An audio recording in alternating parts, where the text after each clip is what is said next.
Hello, welcome back to my channel and to another reaction video. This time we're checking the pitch meeting for the 1978 Superman. So, you have a movie for me? Yes, sir, I do. I was thinking we make a Superman movie. That's the guy that's not a bird or a plane. Well, most people aren't those things. This guy has a little bit more going on than that. Nope. Yes, he does. So the movie starts on the planet Krypton. Oh, Krypton, huh? It's pronounced Krypton. We'll see about that. Okay, and so this guy Jor-El is gonna cast away these three bad guys into a very uncomfortable rectangle. Gonna be very weird for them to use the bathroom in there. Oh boy, I bet that's not the last we see of them. Well, for this movie it is, actually. You started the movie with sequel bait? I admire the confidence. Thank you. So Jor-El tells all the other tinfoil suit people that the planet's gonna explode, but they're like, nah, probably not. Uh-oh. So Jor-El is like, okay, my wife and I will stay, but I'm gonna shoot my son Kal-El off into space. Kal-El, no. No, see, it's a good thing, because he's sending him to Earth, where he's gonna be super strong. Oh, well, good. So then Of course, Krypton he had is to destroyed, proceed. which is horrible, but also kinda looks like a good time. Very nice lights and whatnot. Nice. So Kal-El gets picked up by this old farmer couple who raise him as Clark Kent. Okay. And they're trying to have him live a normal life amongst all the other 40-year-old teenagers. What? But he's special. He's strong and fast. Like he can run. Well, I wouldn't call it running, but he can move as fast as a train. Very exciting. But one day, Pa Kent dies, and Clark finds a green rock, so he decides it's time for him to leave. Oh, he's just gonna leave the mom all alone? He is. So he makes this elderly lady walk about 2 miles out into a And you field put to it tell like her the that. bad news. Kinda rude. Well, he's got to leave because he's got to go throw this green rock into some snow way up north. Oh, how does he know that? By knowing it. So a big structure made out of test tubes emerges, and the hologram of his deceased father is going to talk to him. And what's he gonna say? Well, he's going to tell him that he's in a fortress of solitude. Fortress of Solitude, huh? That's what I call my mansion. Okay. Yeah. Because despite the glimmering allure of riches, I find myself surrounded by opulence, yet feeling an unshakable and unfillable void within.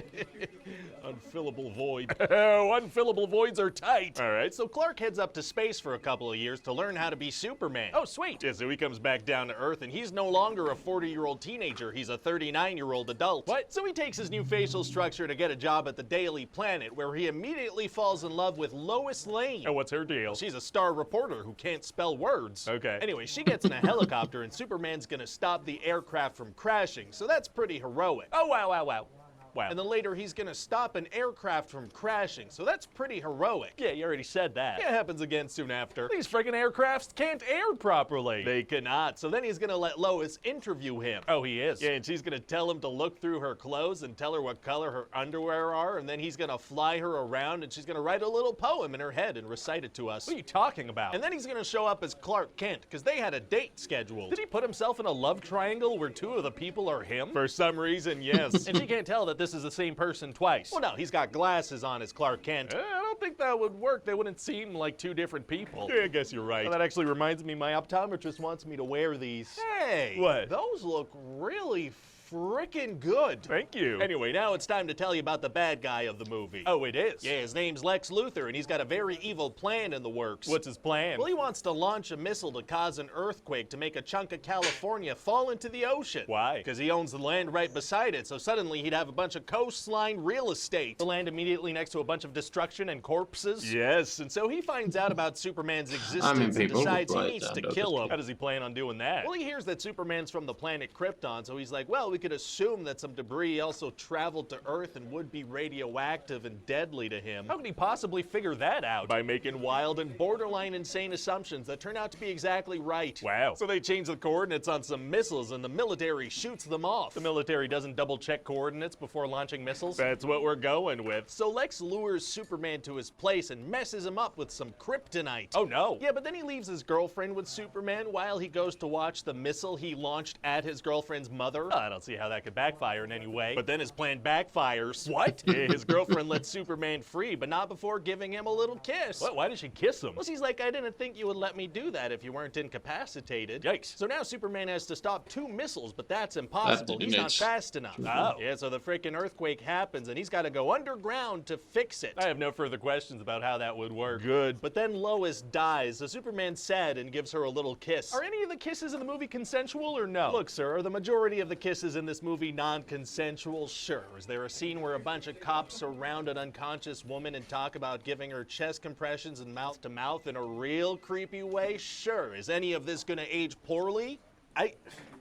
No, I don't think so. Oh, okay, great. Yeah, so now Superman's very upset. Very sad, but impossible for him to do anything about it now. Actually, it's gonna be super easy. Barely an inconvenience. Oh, really? Yeah, see, he flies so fast around the world that he reverses time and saves Lois. I thought he wasn't fast enough to stop 2 missiles. Well, he didn't have the motivation of a dead Lois Lane. And the potential death of millions wasn't enough? No, and so then the day is saved. What do you think? Well, it sounds like a good movie. It's just the whole time travel thing. What about it? I'm just afraid that might create some kind of precedent. We can't have major superhero movies solving their problems with time travel. That'd be ridiculous. Yep. Now time travel is so worn out concept. It's an instant turn off, no matter how clever you think you are. But yeah, so Superman 1978. Honestly, I had forgotten so many stuff that happened in the movie. It was my childhood, one of my childhood favorite movies back in the day. But yeah, it's been decades since I've seen it, and yeah, makes sense that I mean each movie is pretty much a product of its time. So there bound to be some stuff that's aged poorly, but still. Yeah, at the beginning, I loved the drawing shade on how to pronounce Krypton or Krypton because what's his name, Marlon Brando constantly kept mispronouncing it. I completely forgot that they did the Phantom Zone, that they trapped Zod and the others in the Phantom Zone, and they don't show up until the sequel. Honestly, as a child, I like the second one better than the first one. But yeah, this movie is a great Superman movie. Just goes to show just what the classic Superman supposed to be. And yeah, it's also the beginning of the Christopher Reeve Superman. I mean, Christopher Reeve is usually when people discuss what Superman should look like, they pull out Christopher Reeve, which is funny because he wasn't the first Superman. There's been a bunch of others, and but yeah, I remember when the Man of Steel first came out, people were so shocked how different it was compared to. But yeah, Superman is one of those characters that has also changed with the times, comics and all. I mean, it hasn't been as drastic as some other superheroes, but still there have been some changes. But yeah, before I piss off everyone, I definitely do rewatch the movie. But yeah, I forgot the director's name, but he's the same director that made the Lethal Weapon movies, and yeah, he's fantastic. I think he has long since passed away, but still. But anyway, what do you guys think? Write your thoughts down below. Enjoy my reaction. Don't forget to like, subscribe if you want, and I will see you in another video.